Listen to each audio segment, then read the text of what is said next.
Israel और फिलिस्तीन की लड़ाई से पूरी दुनिया दो भागों में बंट चुकी है। सऊदी अरब ने अपने नए दोस्त इसराइल को रोकने के लिए अपने पुराने दुश्मन ईरान से हाथ मिला लिया है। दोनों देशों के साथ अन्य खाड़ी के देश भी शामिल हो गए हैं, जो गाजा पर इसराइल की ओर से किए जा रहे हमलों की आलोचना कर रहे हैं। हालात ये है कि मिडिल ईस्ट में इसराइल अलग थलग नजर आ रहा है। सब इस्लामिक देश एकजुटता के साथ नजर आ रहे हैं और इसराइल को चेतावनी दे रहे हैं कि अगर वो गाजा पर किए जा रहे हमलों को नहीं रोकता है तो उसे हर्जाना भुगतना पड़ेगा।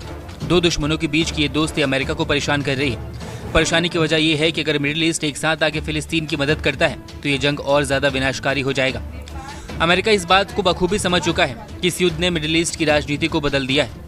मिडिल ईस्ट के ताकतवर देशों में शुमार इसराइल और सऊदी अरब के बीच 72 साल में पहली बार रिश्ते धीरे धीरे सामान्य हो रहे थे। खुद सऊदी अरब के क्राउन प्रिंस मोहम्मद बिन सलमान ने इसकी पुष्टि की थी। सितंबर के आखिर में एक टीवी इंटरव्यू में मोहम्मद बिन सलमान ने कहा था कि दोनों देश धीरे धीरे करीब आ रहे हैं और बातचीत अंतिम दौर में है। इस दोस्ती की नींव 2020 में तत्कालीन अमेरिकी राष्ट्रपति डोनाल्ड ट्रंप ने रखी थी, लेकिन अब लगता है कि ये दोस्ती खत्म हो रही है, क्योंकि गाजा पर इजरायली सेना के हमलों को रोकने के लिए फुल प्रूफ प्लान तैयार किया जा रहा है और इसमें सबसे बड़ी भूमिका सऊदी अरब निभा रहा है, जो लगातार अन्य अरब देशों के संपर्क में भी है। सऊदी अरब के क्राउन प्रिंस खुद अन्य खाड़ी के देशों के राष्ट्राध्यक्षों से बात कर रहे हैं।